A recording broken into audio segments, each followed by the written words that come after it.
नमस्कार, आप देख रहे हैं आरडी न्यूज़। मैं हूं योगेश चक्रवर्ती। बिहार में जन सुराज की स्थापना हो चुकी है। जन सुराज के मुखिया ने स्थापना दिवस के मौके पर बिहार की जनता को सपने दिखाए। सपने ऐसे जो सपने ही रहते हैं, लेकिन कहा जा रहा है कि इन सपनों के जरिए ही प्रशांत किशोर नीतीश कुमार का बिहार से सफाया करेंगे और बिहार में बीजेपी की सरकार बनेगी। हमारे साथ वरिष्ठ पत्रकार संतोष कुमार जी हैं। आइए इनसे समझते हैं कि क्या सचमुच प्रशांत किशोर नीतीश कुमार को निपटाने के लिए जन सुराज का गठन किया है या इसका मकसद कुछ और है। संतोष जी, देखिए, एक तीर से कई शिकार वाली कहावत होती है ना, वही प्रशांत किशोर पांडे कर रहे हैं। और भारतीय जनता पार्टी और नीतीश कुमार का जो गठबंधन है वो बेमेल गठबंधन है। भारतीय जनता पार्टी मतलब कहा जाता है कि खून का घूंट पीकर सत्ता के लिए नीतीश कुमार के साथ रह रही है। क्योंकि नीतीश जी साथ हैं तो उसको सत्ता, केंद्र की सत्ता भी है, बिहार की भी सत्ता है। नीतीश जी हटेंगे तो दोनों चली जाएगी। तो आप देख रहे होंगे कि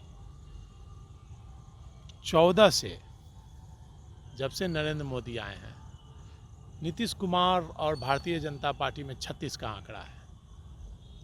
नीतीश जी ने 13 में मोदी के नाम पर थाली खींच लिया, पार्टी खाना का भोज दे करके कैंसिल कर दिया, सभी मंत्रियों को बर्खास्त कर दिया, अलग हो गए।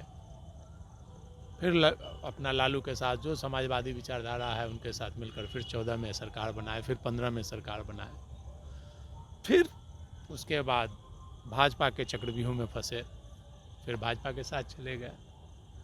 और भाजपा हमेशा नीतीश कुमार के पीठ में खंजर घोंपते रहती है, चाहे लोकसभा चुनाव हो, विधानसभा चुनाव हो। आप देखिए 20 के चुनाव में भाई जो एनडीए गठबंधन बिहार में इतना मजबूत गठबंधन था कि अगर 19 में जिस प्रकार सफलता मिली थी और एनडीए अगर मजबूती से लड़ता तो 200 सीट एनडीए को जीतने में कोई कोताही नहीं थी, आराम से एनडीए जीतती। कई लोग कहते हैं संतोष जी कि सिर्फ बीजेपी सीएम नीतीश के पीठ में खंजर घोंपने का काम नहीं करती है, बल्कि आरजेडी भी वही काम करती है। जैसे ही आरजेडी के साथ इनका कनेक्शन होता है, पीछे से बिहार का सीएम कैसा हो, तेजस्वी यादव जैसा हो के नारे लगने लगते हैं और सीएम नीतीश मजबूर होते हैं इस गठबंधन को तोड़ने के। नहीं तो नीतीश जी का जो गठबंधन हुआ था आरजेडी के साथ, इसी शर्त पर हुआ था कि 25 के चुनाव से पहले तेजस्वी की ताजपोशी कर दी जाएगी, 24 के चुनाव में नीतीश राष्ट्रीय राजनीति में जाएंगे और फिर तेजस्वी की ताजपोशी होगी। इसे और मुख्यमंत्री जी नीतीश जी ने घोषणा भी की थी कि अब यही देखेंगे सब चीज़, मेरे बाद हम तो राष्ट्रीय राजनीति में जाएंगे। तो ये पीठ में खंजर घोंपना नहीं था, ये तो आपसी तालमेल से थी। लेकिन 2020 में जो हुआ था, चिराग पासवान जो हर जगह कैंडिडेट खड़ा किए थे, चिराग पासवान बोलते थे कि हम मोदी जी के हनुमान हैं। और मोदी जी का हो, भाजपा का हो, एक पूरी तरह से रणनीति थी। बिहार में नित्यानंद राय थे, भूपेंद्र यादव थे, दोनों की रणनीति थी के तहत चिराग पासवान ने कैंडिडेट खड़ा किया था केवल जेडीयू के खिलाफ, और भाजपा के भी 1-2 सीटों पर, 2-4 सीटों पर किया था। यही वजह है कि नीतीश तीसरे नंबर की पार्टी हो गई। तेजस्वी यादव को ये गफलत है, चाहे उनके समर्थकों को ये गफलत है कि भाई तेजस्वी यादव के नौकरी एजेंडे या लहर के कारण, तेजस्वी के कारण उनको इतनी सीटें आई।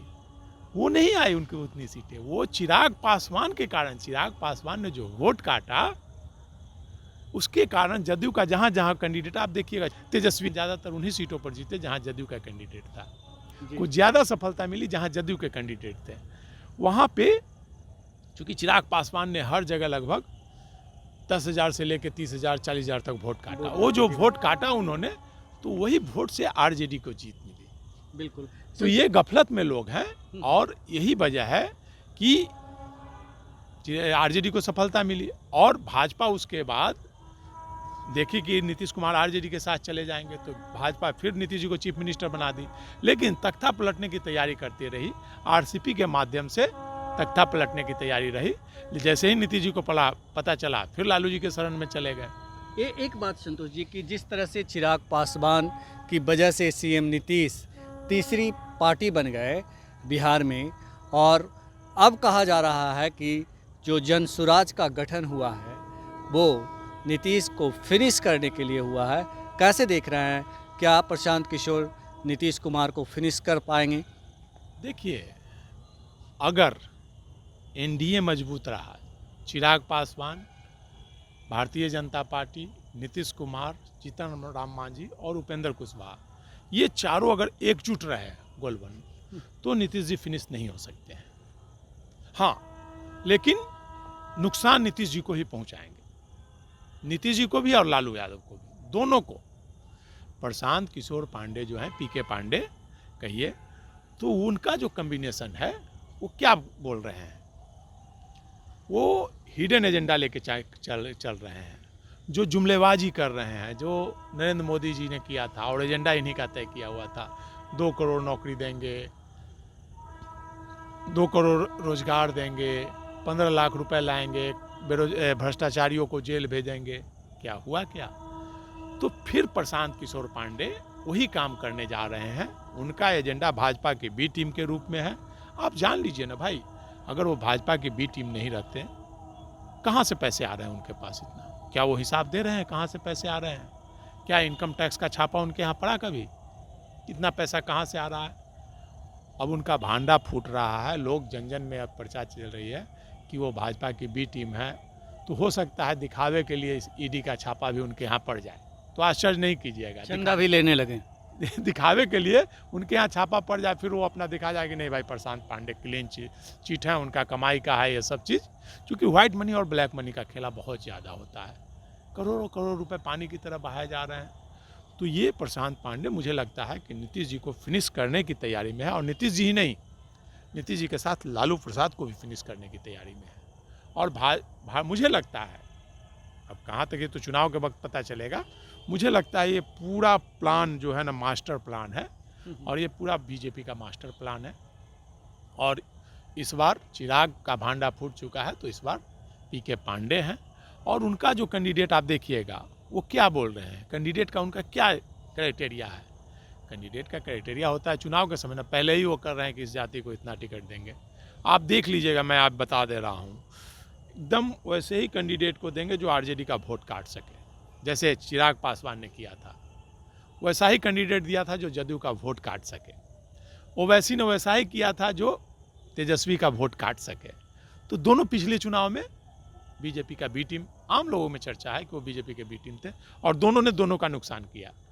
तो दोनों का भांडा फूट चुका है, इसलिए इस बार एक तीर से 2 शिकार होंगे और दोनों को फिनिश करेंगे। ये दोनों को फिनिश करेंगे।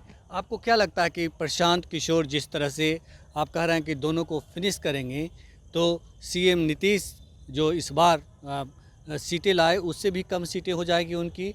और क्या आरजेडी को, जैसे आप कह रहे हैं कि चिराग की वजह से फ़ायदा हुआ था, तो आरजेडी क्या अपना पोजीशन बरकरार रखेगी?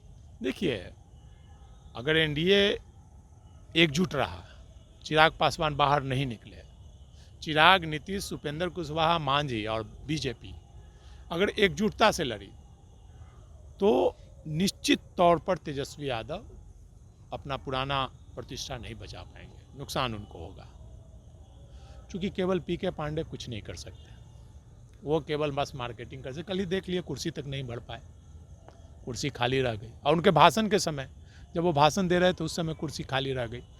तो उनका एजेंडा में मात्र है कि एक तीर से 2 शिकार, दोनों भाई को फिनिश करना, लालू और नीतीश दोनों को। और ये बीजेपी का मास्टर प्लान है जो पिछले 35 वर्षों से बिहार में चल रहा। मैं यही पूछ रहा हूँ आपसे कि अगर ये मास्टर प्लान है तो क्या इसमें कामयाबी मिलेगी प्रशांत किशोर को? किस तरह वो फिनिश कर पाएंगे नीतीश और तेजस्वी? बोले ना, एनडीए एकजुट रहेगा तो तेजस्वी तो ऐसे ही फिनिश हो जाएंगे, एनडीए एकजुट रहा तो। जी। और बाकी रहा सहा कसर पीके पांडे पूरा कर देंगे। वो मुस्लिम और यादव कैंडिडेट दे देंगे जहाँ जहाँ इनका रहेगा, कुशवाहा कैंडिडेट दे देंगे। इनका वोट अगर 2-4 हज़ार भी वोट काट लिया तो विधानसभा चुनाव में 2-4 हज़ार वोट बहुत मायने रखता है बिल्कुल हराने के लिए। बिल्कुल। मतलब तेजस्वी यादव को हराने के लिए उनके पास एनडीए एकजुट रहा तो ये हम्म, निपटा देंगे। हम्म, अब नीतीश कुमार की बात है, अगर एनडीए एकजुट रहा तो वो कैसा कैंडिडेट देते हैं नीतीश कुमार के खिलाफ? नीतीश कुमार के खिलाफ अगर अपर कास्ट कैंडिडेट ये देंगे जी तो निश्चित तौर पर हर जगह इनको अपर कास्ट का ऐसे ही नाराज़गी है नीतीश जी के खिलाफ, क्योंकि नीतीश जी ने अति पिछड़ों को आरक्षण दिया, दलितों को पंचायती राज में आरक्षण दिया। तो जब से उन्होंने आरक्षण दिया है अपर कास्ट नीतीश कुमार जी को भाजपा का जो वोट बैंक है वो नहीं लाइक करता है। वो हमेशा ताक में रहता है कि इसको कैसे पछाड़े। और 2020 में मौका मिला और देखिए अपर कास्ट ने कहीं भी नीतीश जी को कैंडिडेट को वोट नहीं, 50% से ज़्यादा लोगों ने वोट नहीं दिया था। तो अगर पीके पांडे अगर कैंडिडेट दे देंगे तो अपर कास्ट का वोट नहीं देंगे। जहाँ जहाँ जेडीयू का है, लेकिन जहाँ बीजेपी का है वहाँ पर कास्ट का वोट बीजेपी को देंगे, ये जान लीजिए। जी जी चिराग का कैंडिडेट रहा वहाँ पर कास्ट का वोट भी चिराग को मिलेगा, लेकिन जहाँ जदयू का रहेगा वहाँ नुकसान निश्चित तौर पर होगा। और इसमें अगर कहीं चिराग पासवान पीके पांडे के साथ आ गए तो फिर बहुत ही मुश्किल घड़ी होगी। फिर पीके पांडे का ग्राफ बहुत हाई हो जाएगा, क्योंकि अभी जहाँ पीके पांडे अभी लाएंगे 2000 से लेकर 10,000 के बीच वोट लाएंगे विधानसभा क्षेत्रों में। मतलब 243 में लड़ेंगे तो मतलब आप जान लीजिए कि 200 विधानसभा में उनकी जमानत जब्त होगी। 2000 से 10,000 के बीच वोट लाएंगे। हाँ, बाकी सीट जगहों पर लाएंगे, लेकिन यही अगर चिराग पासवान के साथ उनका गठबंधन हो जाएगा, उपेंद्र कुशवाहा के साथ अगर गठबंधन हो जाएगा तो उनका ग्राफ जो 2 से 10,000 बीच है वो 10,000 से 50,000 के बीच उनका वोट हो जाएगा, वोट बढ़ जाएगा। तब वो लड़ाई में रहेंगे और तब वो नीतीश कुमार को नुकसान पहुंचाएंगे। और वैसी स्थिति में लालू प्रसाद को फायदा हो सकता है, वैसी स्थिति में। और भारतीय जनता पार्टी का तो अपना है, वो तो कोई लड़े भाजपा को फायदा है, क्योंकि उनका जो वोट बैंक है अपर कास्ट का, वो कुछ भी हो जाए वो भारतीय जनता पार्टी एक डमी कैंडिडेट एक पुतला भी खड़ा कर देगी तो उसी को कमल पे ही लोग वोट देते हैं अपर कास्ट। तो वो फायदा भाजपा को फायदा होगा, नुकसान नीतीश जी को होगा। अब नीतीश जी को समझना है कि क्या वो करेंगे, लेकिन नीतीश जी की जो स्थिति है वो अभी समझने और समझाने की स्थिति में नहीं है। उनके जो नवरत्न है जो घेरे हुए हैं वो जैसे चाह रहे हैं नाचना चाह रहे हैं उनको। तो बिहार में नीतीश जी को फिनिश करने का मास्टर प्लान तैयार हो गया है और प्रशांत किशोर सिर्फ नीतीश कुमार को ही नहीं बल्कि अपने मास्टर प्लान के जरिए तेजस्वी यादव यानी आरजेडी को भी फिनिश कर देंगे।